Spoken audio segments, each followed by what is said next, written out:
What's going on, guys? Southjerseycrawlers here. We are back with another video. This one is on another Scx24 chassis, this being the Mazz Designs Cheatcode V2 Carbon. I'm in love with this chassis.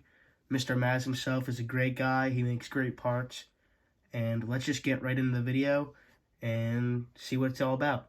So for starters, this chassis goes together really well. I do recommend going over to the Mazz Designs YouTube channel and checking out his build video to kind of see exactly how this thing's supposed to go together. That's what I did at first, and it really did help me put it together and figure out where all my link adjustments need to be. And yeah, so it pretty much shows you everything you need to know. So go check that out if you're going to pick one of these up. But I'm going to get into my video of it and show you guys what I like about this chassis and what my thoughts are. First thing I'm going to get into on this chassis is the angled skid. Like any other comp spec Scx24 chassis, it is an angled skid. But I did want to show you guys this bottom piece right here of what it exactly looks like. You can see it has 4 holes instead of the 2 like a normal Scx24 skid plate. This showing you that you could mount the transmission and motor 2 completely different directions and really accommodate for different weight bias that you want on your vehicle, meaning that you could have your motor up front or in the rear to dumb it down, depending on where you want your weight.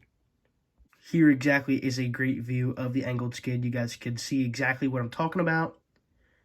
It's not too gnarly, but it's decently angled to where it matches your high clearance links, and you will be able to flow over the rocks and kind of drag the rear end where it needs to go. The biggest thing I like about this chassis is that it comes with all the parts you need, such as a skid that goes with it, the mounting tray, the 2 sliders that are actually meant for the ProLine cliff hanger body, and it also comes with the magnet mounts if you're going to run magnet mounts.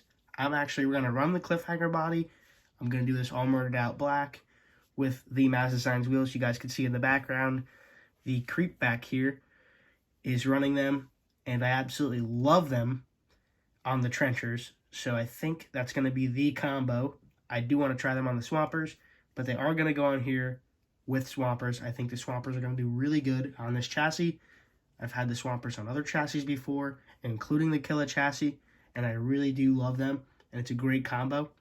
But we're going to throw them on here, see how she performs.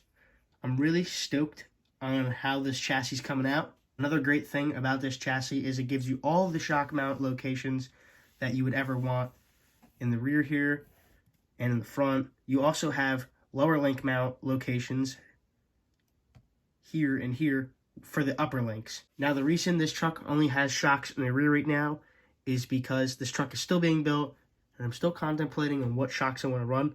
I think I'm going to do the hot racing oil shocks. Not too sure yet, but that's what my go-to is going to be. Right now, I have these Power Hobbies, and I actually am running them on the creep back there. That truck is a beast. An overview video will be out on that shortly. Probably the same time this is being shot right now, it will be recorded. So therefore, I could bang them both out at the same time. But like I was saying, I like the shocks where they are here on the chassis, which are mid-shock positioning on each tower. That's how I have them. I'm running smaller shocks. That's how I like it. That's how I'm going to keep it. I'm keeping the plastic axles. I want kind of a lighter rig.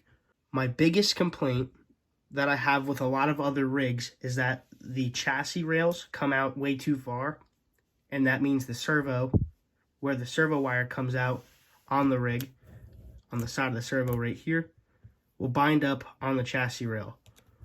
Well, what Mazz Designs did is they made the front rails super short here and here to where the servo actually sticks out farther than the chassis rails, which makes it easier for you to not bind up that rear cord of the servo that you would plug into your receiver. Now, that could change if you have the deadbolt linkages, but the average link you're going to want to run on this chassis is either the RC Steves meant for the cheat code, the RC Addiction links, or just the C10 links, which I'm running from Enjoyer, that are 3 pieces I wanted to go with a cheaper option.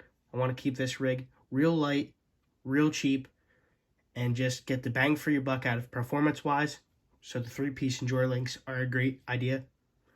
I also went that route with the servo because I heard the servos are really nice, and it also comes with the servo tray and the servo horn. So for $50, you get all 3, and it's perfect for your axles. I think my overall favorite part of this chassis is just the quality. I mean, between the printed pieces and the carbon, it's great. I tried to test the quality of the carbon by flexing the frame rail, and it actually was pretty strong. So I'm super stoked on that. I'm super stoked on how they have the indentations for the cliffhanger body. So when you were to magnet mount the cliffhanger, if you have it cut to size, the sides of the body will actually slide in these sliders here. And they have their logo indented right here. And I think that's also a great touch. Their slide mounts here on the sides are also contoured on the bottom, giving it a super sweet and sleek look. So overall, it's a great quality chassis, and I think I'm going to get the titanium version to review that one. And if I like both the chassis that much, I think this is going to be my go-to comp spec chassis. So I hope you guys enjoyed the video. This is South Jersey Crawlers signing out. Thank you guys for watching the Mazz Designs cheat code. There'll be a video up on the purple nurple soon, right over there. And I'll see you guys later. Keep on tiny trucking. Go check out the socials if you want to follow along and stay tuned with us. And yeah, thank you.